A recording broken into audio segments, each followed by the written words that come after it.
Welcome to ജാസസ് food book. ഇന്ന് നമുക്ക് ഈസി ആയിട്ട് പ്രഷർ കുക്കറിൽ മന്തി എങ്ങനെ ഉണ്ടാക്കുന്നത് നോക്കാം. അതിന് വേണ്ടിയിട്ട് ഞാനിവിടെ ഒരു ഫുൾ ചിക്കൻ എടുത്തിട്ടുണ്ട്. രണ്ടാക്കിയിട്ട് കട്ട് ചെയ്തെടുത്തേക്ക് വെച്ചേക്കുന്നതാണിത്. ഇത് ഏകദേശം ഒരു 1100 ഗ്രാം ചിക്കൻ ഉണ്ട്. നിങ്ങൾക്ക് വേണമെന്നുണ്ടെങ്കിൽ 2-3 പീസാക്കാം കേട്ടോ. പിന്നെ തൊലിയോടുകൂടി തന്നെയാണ് എടുത്തേക്കുന്നത്. തൊലിയോടുകൂടി ചെയ്യുന്നതാണ് കൂടുതൽ ടേസ്റ്റ്. അപ്പോൾ നമുക്കിത് എങ്ങനെയാണ് ഉണ്ടാക്കുന്നത് നോക്കാം. ഞാൻ ഇവിടെ മന്തി ഉണ്ടാക്കാൻ വേണ്ടിയിട്ട് 4 കപ്പ് സെല്ല റൈസ് എടുത്തിട്ടുണ്ട്. ഇതൊന്ന് നന്നായിട്ട് കഴുകിയതിന് ശേഷം ഒരു 15 മിനിറ്റ് ഒന്ന് വെള്ളത്തിലിട്ട് വെക്കണം കേട്ടോ. ഇതിപ്പോൾ സെല്ല റൈസ് നിങ്ങളുടെ കയ്യിൽ ഇല്ലയെന്നുണ്ടെങ്കിൽ ബസ്മതി റൈസ് വെച്ചിട്ടും ചെയ്യാം. ഏറ്റവും കൂടുതൽ നല്ലത് സെല്ല റൈസ് വെച്ച് ചെയ്യുന്നതാണ് കേട്ടോ. മന്തി വെക്കാൻ വേണ്ടിയിട്ട് ഞാനിവിടെ എടുത്തേക്കുന്നത് 5.5 ലിറ്ററിൻ്റെ പ്രഷർ കുക്കറാണ്. ഇതിലൊരു 4 കപ്പ് അരി വരെയും നമുക്ക് മന്തി ഉണ്ടാക്കാൻ പറ്റും. നമുക്കിതിലേക്ക് ഒരു 3 ടേബിൾ സ്പൂൺ ഓയിൽ ഒഴിച്ച് കൊടുക്കുക.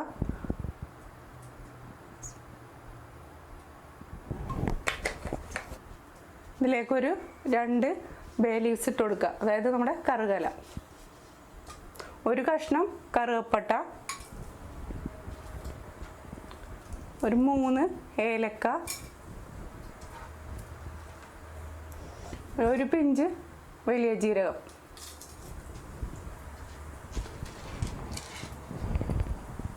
ഒരു 10 കുരുമുളക് ഇതിലേക്ക് ഇട്ട് കൊടുക്കുക.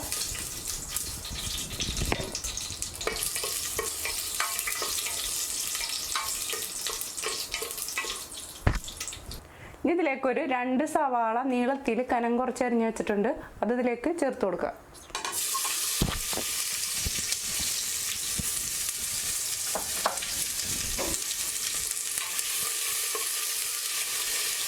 ആവശ്യത്തിന് ഉപ്പിട്ട് കൊടുക്കുക. സവാള നന്നായിട്ട് വാടി വന്നിട്ടുണ്ട്.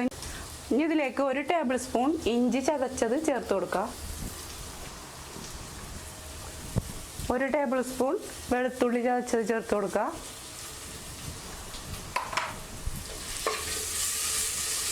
ഇതിൻ്റെ പച്ചമണം മാറുന്നത് നന്നായിട്ടൊന്ന് വഴറ്റി കൊടുക്കുക. ഇതിലേക്ക് കറക്റ്റ് 3 കപ്പ് വെള്ളം ഒഴിച്ചു കൊടുക്കുക.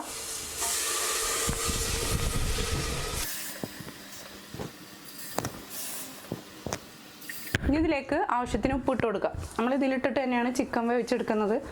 അപ്പോൾ കുറച്ച് ഉപ്പ് മുന്തി നിൽക്കണം. ചിക്കനിലേക്കും കുറച്ച് ഉപ്പ് പിടിക്കാൻ വേണ്ടിയിട്ട് വെള്ളം ഒന്ന് തിളച്ച് വരുമ്പോൾ നമുക്കിതിലേക്ക് ചിക്കൻ ഇട്ട് കൊടുക്കാം.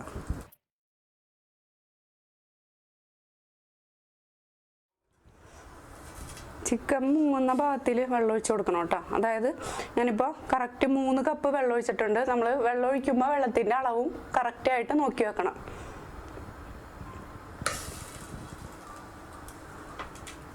ചിക്കൻ ഇട്ടതിന് ശേഷം ഒന്നും കൂടി ഉപ്പ് നോക്കണം കേട്ടോ. ഉപ്പ് കുറച്ചും കൂടി മുന്തി നിൽക്കണം. ഉപ്പിട്ട് കൊടുക്കുന്നുണ്ട്. ഇനി നമുക്ക് കുക്കറിൻ്റെ മൂടി വെച്ച് കൊടുത്തിട്ട് ഹൈ ഫ്ലെയിമിൽ കറക്റ്റ് 2 വിസിൽ വരുത്താം. മീഡിയം ഫ്ലെയിമിൽ വെക്കരുത്, കറക്റ്റ് ഹൈ ഫ്ലെയിമിൽ തന്നെ വെക്കണം. കാരണം ചിക്കൻ്റെ വേവ് കൂടിപ്പോവും.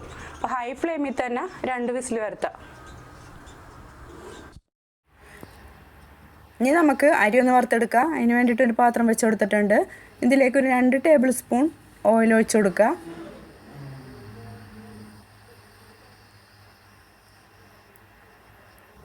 അരി ഇതിലേക്ക് ഇട്ട് കൊടുക്കുക.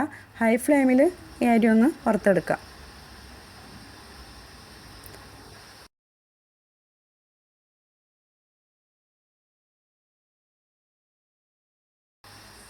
ചിക്കൻ ഒരു 2 വിസിൽ വന്നിട്ടുണ്ട്.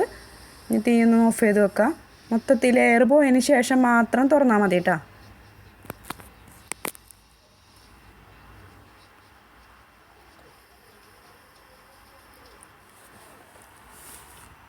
അരി വിട്ട് വരുന്നവരെ നന്നായിട്ടൊന്ന് വറുത്തെടുത്തിട്ടുണ്ട്.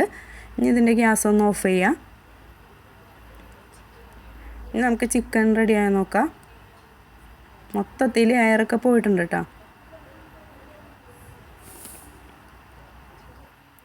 ചിക്കൻ റെഡി ആയിട്ടുണ്ട്. അപ്പോൾ നമ്മൾ 3 കപ്പ് വെള്ളം ഒഴിച്ചിട്ടാണ് ചിക്കൻ വേവിച്ചെടുത്തത്. അപ്പോൾ ഇപ്പോൾ ചിക്കൻ വെന്തതിന് ശേഷം നമ്മൾ നോക്കിക്കഴിഞ്ഞിട്ടുണ്ടെങ്കിൽ കറക്റ്റ് 4 കപ്പ് വെള്ളം ഉണ്ടാവും. അതായത് ചിക്കനിൽ നിന്ന് 1 കപ്പ് വെള്ളം ഇറങ്ങിയിട്ടുണ്ടാവും. അപ്പോൾ എനിക്ക് അങ്ങനെയാണ് കിട്ടൽ. അപ്പോൾ നിങ്ങളൊന്ന് ജസ്റ്റ് ഒന്ന് അളന്ന് നോക്കണം കേട്ടോ വെള്ളം. കാരണം നമ്മൾ ഈ വെള്ളത്തിൽ തന്നെയാണ് അരി വേവിച്ചെടുക്കുന്നത്. കാരണം വെള്ളം കൂടിക്കഴിഞ്ഞാൽ മൊത്തത്തിൽ കുഴഞ്ഞു പോകും. 4 കപ്പ് അരിക്ക് കറക്റ്റ് 8 കപ്പ് വെള്ളമാണ് ഞാനിപ്പോൾ ഈ കുക്കറിൽ വേവിച്ചെടുക്കുന്നത്. സെല്ലാ റൈസ് ആയതുകൊണ്ടാണ് കറക്റ്റ് 4 കപ്പ് അരിക്ക് 8 കപ്പ് വെള്ളം എടുക്കുന്നത്. അതേ സ്ഥാനത്ത് നിങ്ങൾ ബസ്മതി റൈസ് ആണെന്നുണ്ടെങ്കിൽ കറക്റ്റ് 7.5 കപ്പ് വെള്ളം വെച്ചാൽ മതിയാവും. ചിക്കൻ ഒന്ന് ഇതിൽ നിന്ന് എടുക്കുന്നുണ്ട്.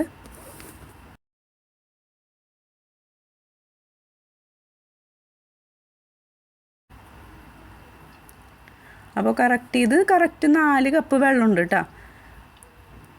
ചിക്കൻ വേവിച്ചെടുത്തതിന് ശേഷം ഇതിലേക്ക് കറക്റ്റ് 1 കപ്പ് വെള്ളം കൂടിയിട്ടുള്ളൂ. ഞാൻ ഇപ്പോൾ കറക്റ്റ് അളന്ന് നോക്കിയിട്ടുണ്ട്. ഇനി ഇതിലേക്ക് കറക്റ്റ് ഒരു 4 കപ്പ് വെള്ളം കൂടിയിട്ട് ഒഴിച്ചു കൊടുക്കാം. മൊത്തത്തിൽ 8 കപ്പ് വെള്ളം.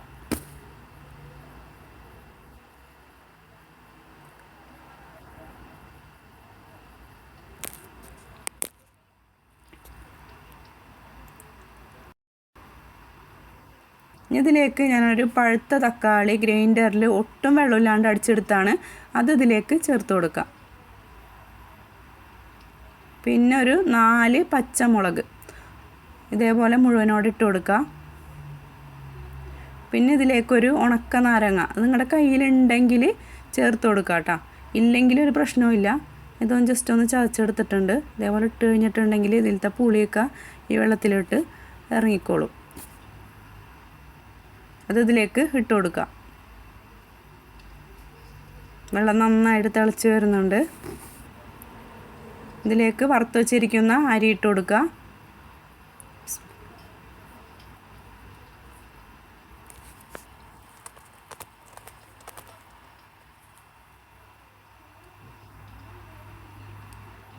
ഇതിലേക്ക് ഉപ്പ് നോക്കിയതിന് ശേഷം ഉപ്പിട്ട് കൊടുക്കുക. അരിക്കും കൂടി കണക്കാക്കിയിട്ടുള്ള ഉപ്പിട്ട് കൊടുക്കണം കേട്ടോ. വെള്ളം നന്നായിട്ട് തിളച്ച് വന്നിട്ടുണ്ട്. വന്നതിന് ശേഷം കുക്കറിൻ്റെ മൂടി വെച്ച് കൊടുക്കുക. ഇതൊന്ന് ഹൈ ഫ്ലെയിമിൽ കറക്റ്റ് 1 വിസിൽ വരുത്തുക. രണ്ടാമത്തെ വിസിൽ വരാനാവുമ്പോൾ അത് ഓഫ് ചെയ്യുക. നമ്മൾ നെയ്ച്ചോറൊക്കെ വെക്കുമ്പോൾ ചെയ്യൂലേ അതേപോലെ തന്നെ 2 വിസിൽ വരുത്തരുത്. കറക്റ്റ് 1 വിസിൽ വരുത്തിയതിന് ശേഷം രണ്ടാമത്തെ വിസിൽ വരാനാവുമ്പോൾ ഓഫ് ചെയ്യുക.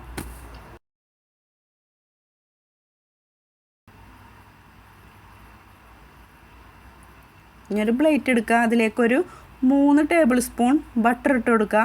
ബട്ടർ ഇല്ലാന്നുണ്ടെങ്കിൽ കുറച്ച് ഓയിലായാലും മതി കേട്ടോ. ബട്ടറായിരിക്കും കുറച്ചും കൂടി നല്ലത്. ഇനി ഈ ബട്ടറിലേക്ക് 1 ടേബിൾ സ്പൂൺ കാശ്മീരി മുളക് പൊടി ചേർത്ത് കൊടുക്കുക. കാശ്മീരി മുളക് പൊടി ഇല്ലാന്നുണ്ടെങ്കിൽ സാധാരണ മുളക് പൊടി ചേർത്ത് കൊടുത്താലും കുഴപ്പമില്ല. എരിവ് കുറവുള്ള മുളക് പൊടി ആയിരിക്കണം. കാശ്മീരി മുളക് പൊടി ചേർത്താൽ നല്ലൊരു കളറുണ്ടാവും. ഇനിയിപ്പോൾ കളർ ചേർക്കാൻ താല്പര്യമുള്ളവർക്ക് ഇതിലേക്ക് ഒരു 2 പിഞ്ച് കളർ ചേർത്ത് കൊടുക്കുക കേട്ടോ. ഇതിലേക്ക് ഒരു 2 പിഞ്ച് ഉപ്പും ചേർത്ത് കൊടുക്കുക. ഒരു 1/4 ടീസ്പൂൺ ഗരം മസാലപ്പൊടി ചേർത്ത് കൊടുക്കുക. നന്നായിട്ടൊന്ന് മിക്സ് ചെയ്ത് കൊടുക്കുക. ബട്ടർ ഒന്ന് മെൽറ്റ് ചെയ്തിട്ട് ചേർത്ത് കൊടുത്താലും മതി കേട്ടോ.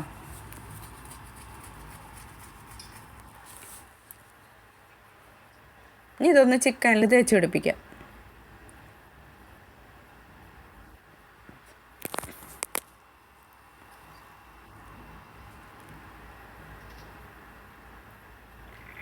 ഇനി നമുക്കൊരു പാൻ വെച്ച് കൊടുക്കാം. അതിലേക്ക് 2 ടേബിൾ സ്പൂൺ ഓയിൽ ഒഴിച്ച് കൊടുക്കാം.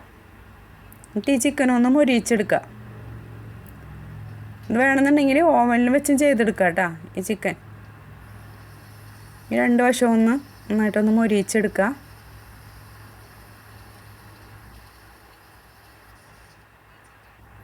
ചിക്കൻ 2 വശവും നന്നായിട്ട് മൊരിയിച്ചെടുത്തിട്ടുണ്ട്. ഇനി നമുക്ക് ചോറ് റെഡിയായോ നോക്കാം. മൊത്തത്തിൽ എയറൊക്കെ പോയിട്ടുണ്ട്. ഇനി കുക്കറൊന്ന് തുറന്ന് നോക്കാം.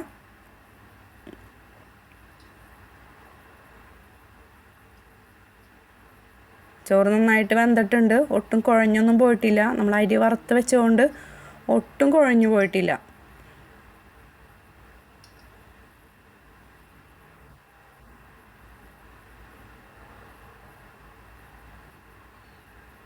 ഇനി ഇതിൽ വേറൊരു പണിയും കൂടിയുണ്ട്. ഇതേപോലെ തന്നെ കഴിക്കാനും നല്ല ടേസ്റ്റാണ് കേട്ടോ. ഇനി നമ്മൾ വറുത്ത് വെച്ചിരിക്കുന്ന നമ്മൾ പൊരിച്ച് വെച്ചേക്കുന്ന ചിക്കൻ ഇതിൻ്റെ മുകളിൽ വെച്ചിട്ട് ഇതിങ്ങനെ കഴിക്കാനും നല്ല ടേസ്റ്റ് തന്നെയാണ്. പക്ഷെ ഇതൊന്ന് പോച്ചെടുക്കണം. അപ്പോഴാണ് നമ്മുടെ ആ മന്തിയുടെ ഒറിജിനൽ ടേസ്റ്റ് കിട്ടുക.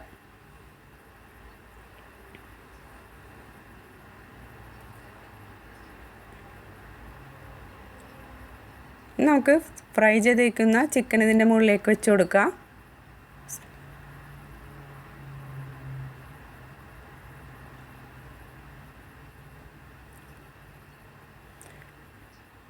ചിക്കൻ ഫ്രൈ ചെയ്ത കുറച്ച് ഓയിൽ ഇതിലുണ്ട് കേട്ടോ. അത് വേണമെന്നുണ്ടെങ്കിൽ ഒഴിച്ച് കൊടുക്കാൻ നിർബന്ധമൊന്നുമില്ല കേട്ടോ. ഞാനതിലേക്ക് ഒഴിച്ച് കൊടുക്കുന്നുണ്ട്. ഇനി നമുക്കൊരു ചാർക്കോൾ എടുക്കാം. ചാർക്കോൾ നിങ്ങളുടെ കയ്യിൽ ഇല്ലയെന്നുണ്ടെങ്കിൽ ചിരട്ട കത്തിച്ചിട്ട് അത് വെച്ച് കൊടുത്താലും മതി. ചോറിലൊരു പാത്രം നടുക്കൽ വെച്ച് കൊടുത്തിട്ട് അതിലേക്ക് വെച്ച് കൊടുത്താലും മതി. ഇത് എല്ലാ സൂപ്പർ മാർക്കറ്റിലും ഗ്രോസറിലൊക്കെ കിട്ടും കേട്ടോ ഈ ഒരു ചാർക്കോൾ. ഇതല്ലെങ്കിൽ വേറൊരു രീതിയിലുള്ളൊരു ചാർക്കോളുണ്ട്, അതായാലും മതി.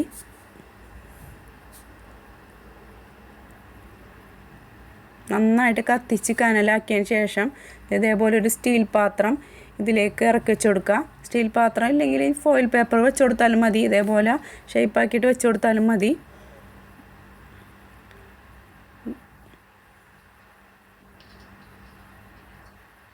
ചാർക്കോൾ ഇതേപോലെ കനലായിട്ടുണ്ട്.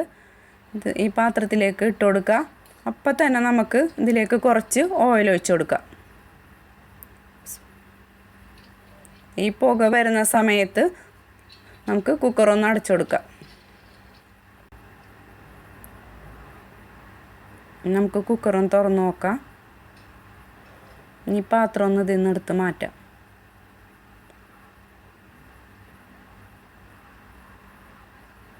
അപ്പോൾ നമ്മുടെ ചിക്കനിലേക്കും ചോറിലേക്കൊക്കെ നല്ലൊരു പുക മണം വന്നിട്ടുണ്ടാവും. ഇത്രയേ ഉള്ളൂ കുക്കറിൽ മന്തി വെക്കുന്ന രീതി. വളരെ എളുപ്പമാണ് ഇതുണ്ടാക്കാൻ വേണ്ടിയിട്ട്. സാധാരണ നമ്മൾ മന്തിയിൽ ചേർക്കുന്ന ഒരു മസാല ഞാനിതിൽ ചേർത്തിട്ടില്ല. നമ്മുടെ വീട്ടിലുണ്ടാവുന്ന സാധനങ്ങൾ വെച്ചിട്ട് നമുക്ക് നല്ല രുചികരമായ മന്തി ഉണ്ടാക്കിയെടുക്കാൻ പറ്റും. ഇതിൻ്റെ കൂടെ തക്കാളി സൽസ അതല്ലാന്നുണ്ടെങ്കിൽ തൈരിൻ്റെ കൂടെ കഴിക്കാം. ഇനി അതൊന്നും ഇല്ലാന്നുണ്ടെങ്കിൽ നമുക്കിത് മാത്രമായിട്ട് കഴിക്കാം. അപ്പോൾ എല്ലാവരും ട്രൈ ചെയ്ത് നോക്കാം. മന്തി റൈസ് എന്ന് പറയുമ്പോൾ ഒട്ടും തന്നെ കുഴഞ്ഞിരിക്കരുത് ചോറ്, എല്ലാം വിട്ട് കിടക്കണം. അതാണ് മന്തി റൈസിൻ്റെ പ്രത്യേകത എന്ന് വെച്ചിട്ടുണ്ടെങ്കിൽ. അത് കുക്കറിൽ വെച്ചാലും ഇതിപ്പോൾ നന്നായിട്ടിപ്പോൾ ഈ കുക്കറിൽ വെച്ച ചോറ് ഒട്ടും തന്നെ ഒട്ടിയിട്ടില്ല കേട്ടോ. കുക്കറിൽ വെക്കുമ്പോൾ വെള്ളത്തിൻ്റെ അളവ് പ്രത്യേകം ശ്രദ്ധിക്കുക. സെല്ലാ റൈസ് ആണെങ്കിൽ കറക്റ്റ് 4 കപ്പ് റൈസിന് കറക്റ്റ് 8 കപ്പ് വെള്ളം ഒഴിച്ച് കൊടുക്കുക. അതേ സ്ഥാനത്ത് ബസ്മതി റൈസ് ആണെന്നുണ്ടെങ്കിൽ കറക്റ്റ് ഒരു 7.5 കപ്പൊക്കെ വെള്ളം മതിയാവും. അതൊക്കെ ഒന്ന് ശ്രദ്ധിച്ച് ചെയ്യുക. അപ്പോൾ കുക്കറിൽ തന്നെ വെക്കണം എന്നില്ല കേട്ടോ. കാരണം കുക്കറിലത്തെ ആ ചൂട് കൊണ്ടിട്ട് ചോറൊന്നും കൂടി വേവാനുള്ള ചാൻസ് ഉണ്ട്. അങ്ങനെ കുറച്ചും കൂടി വേവ് കൂടിക്കഴിഞ്ഞിട്ടുണ്ടെങ്കിൽ ചോറ് അങ്ങനെ ഒട്ടണ പരുവാവും. മന്തി എന്ന് പറയുമ്പോൾ ചോറെല്ലാം ശരിക്ക് വിട്ട് കിടക്കും. അതാണ് മന്തിയുടെ പ്രത്യേകത എന്ന് പറയുന്നത്. ഇതേപോലെ ഒരു പാത്രത്തിലേക്ക് ഇട്ട് വെച്ചാലും മതി.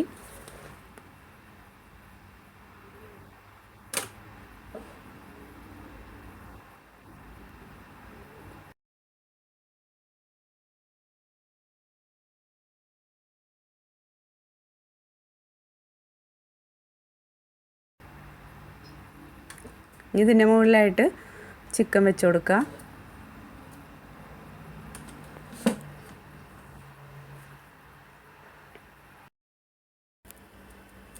നമുക്ക് റെസ്റ്റോറൻറ്റിലൊക്കെ പോയിട്ടുണ്ടെങ്കിൽ ഇതേപോലെയാണ് മന്തി കിട്ടുക. അപ്പം നമ്മുടെ ഈസി ആയിട്ടുള്ള മന്തി റെഡി ആയിട്ടുണ്ട്. അപ്പോൾ എല്ലാവരും ട്രൈ ചെയ്ത് നോക്കുക, അഭിപ്രായങ്ങൾ അറിയിക്കുക. അപ്പോൾ അടുത്ത വീഡിയോ ഇട്ട് വരുന്നവരെ ഓക്കെ ബൈ, സീ യു.